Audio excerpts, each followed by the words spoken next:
Buongiorno a tutti ragazzi, bentornati sul nostro canale I Signori di Napoli.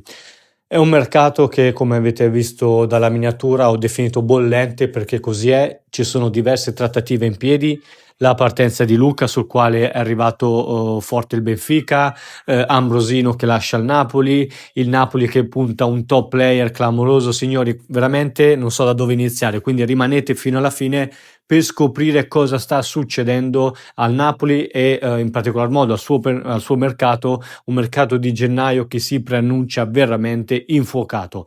Prima di continuare vi ricordo di iscrivervi sul nostro canale, di attivare la campanella delle notifiche e di lasciare un bel like a questo video. Allora signori, partiamo un attimo dalle uscite, in particolar modo vi segnalo che Ambrosino, giocatore del Napoli, ripartirà dal Venezia.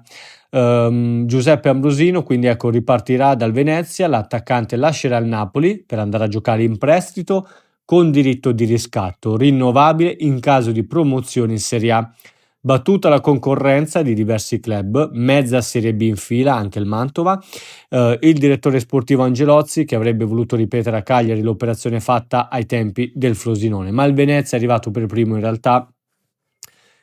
Quindi ecco, il club giocherà con il 3-5-2 oppure con il 3-4-2-1, quindi Ambrosino avrà spazio e visibilità accanto a Yeboah e a Dorante per confermare tutto il suo talento. La chiusura, signori, è prevista per la prossima settimana, ok? Ormai non c'è nulla che possa far saltare questa operazione se non un clamoroso dietrofront del giocatore stesso.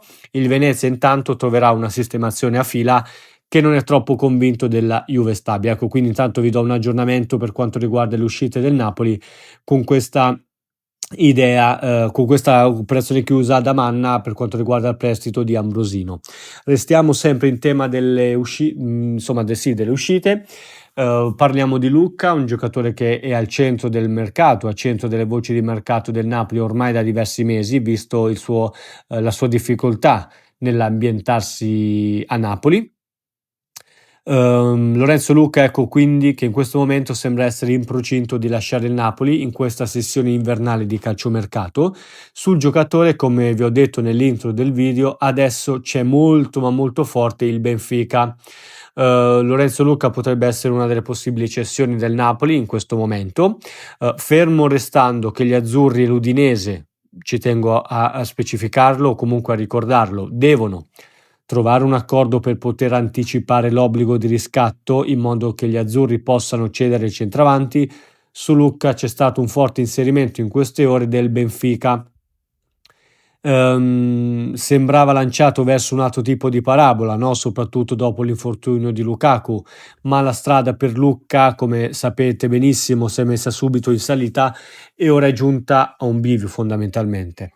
La partenza di Lorenzo è una possibilità concreta e il mercato comunque comincia a spingere e a muoversi appunto in queste ore è il Benfica di Mourinho, che ha preso informazioni sull'attaccante, ha dimostrato interesse anche ad acquistarlo a titolo definitivo, ok? Quindi signori comunque il Benfica è disposto a investire su Lorenzo Lucca, ma la richiesta del Napoli è stata perentoria e ovviamente in linea con l'investimento iniziale, ovvero 30 milioni di euro.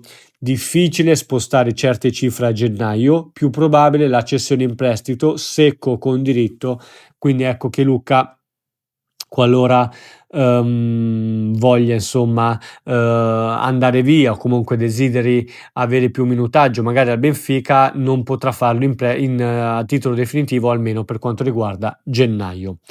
Per quanto riguarda invece un altro nome che vi ho fatto nelle scorse ore, ovvero quello di Raspadori, ok, quindi di un possibile ritorno di Raspadori al Napoli, la Roma è assolutamente in vantaggio perché ha raggiunto un accordo per il prestito con l'Atletico Madrid, prestito che diventa, scusate, diritto che diventa obbligo al verificarsi di determinati risultati sportivi come la qualificazione alla Champions League della Roma, però comunque il giocatore sta prendendo tempo in questo minuto. Poi signori, se vedrete il video e Raspadori avrà firmato per la Roma è un altro discorso, però in questo momento Raspadori è combattuto nell'andare, scusate, alla Roma.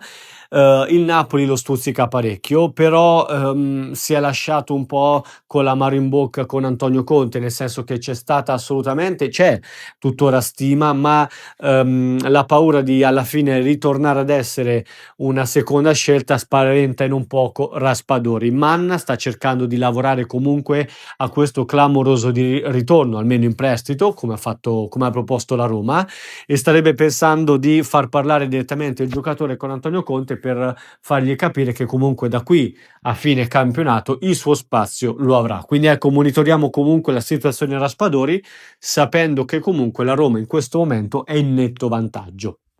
Parliamo sempre del mercato in entrata del Napoli, perché come vedete tra uscite e entrate, insomma, signori, ne stiamo vivendo delle belle.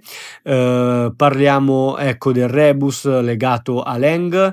Leng assolutamente un giocatore sul quale Napoli vorrà puntare. Ci sono diversi club che sono interessati, ma Leng comunque sta migliorando, sta completando il suo periodo di adattamento, e da quello che ci filtra, salvo clamorose offerte, il giocatore rimarrà alla corte di Antonio Conte, anche perché potrebbe risultare decisivo da qui fino alla fine della stagione. Ma adesso vi do l'ultimo aggiornamento di mercato che riguarda il centrocampo, con un nome clamoroso, un'indiscrezione rilasciata direttamente dal quotidiano Il Mattino, secondo il quale il Napoli sarebbe molto interessato a Mario Götze, centrocampista e trequartista di 33 anni, che è in scadenza di contratto fra 6 mesi con l'Eintracht Francoforte.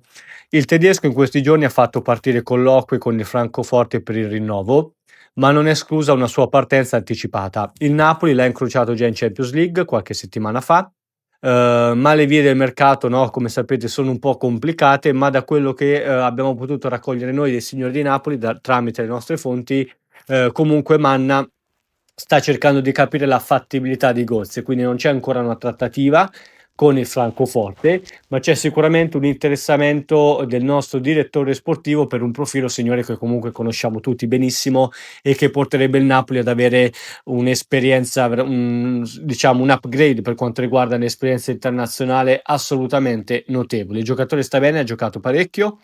Conte lo vede bene nel suo Napoli, perché può ricoprire sia i ruoli in mediana che insomma, quello del trequartista, quindi anche in ottica Leng, no, della situazione del giocatore olandese in futuro, Götze davanti farebbe molto comodo. Quindi ecco, segniamoci Mario Götze come probabile obiettivo di mercato del Napoli già per questo gennaio. Un'occasione di mercato, una sorpresa, occasione, chiamiamola come vogliamo, che potrebbe portare ecco un rinforzo a centrocampo senza dover spendere poi, no, particolarmente tanto. Quindi ecco Mario Götze in orbita del Napoli proprio in queste ore. Ditemi cosa ne pensate, secondo voi Mario Götze potrebbe essere un giusto giocatore per il nostro Napoli? Invece di Luca dovremmo cederlo o ce lo dovremmo tenere? Ditemi cosa ne pensate nei commenti. Grazie per essere stati con noi.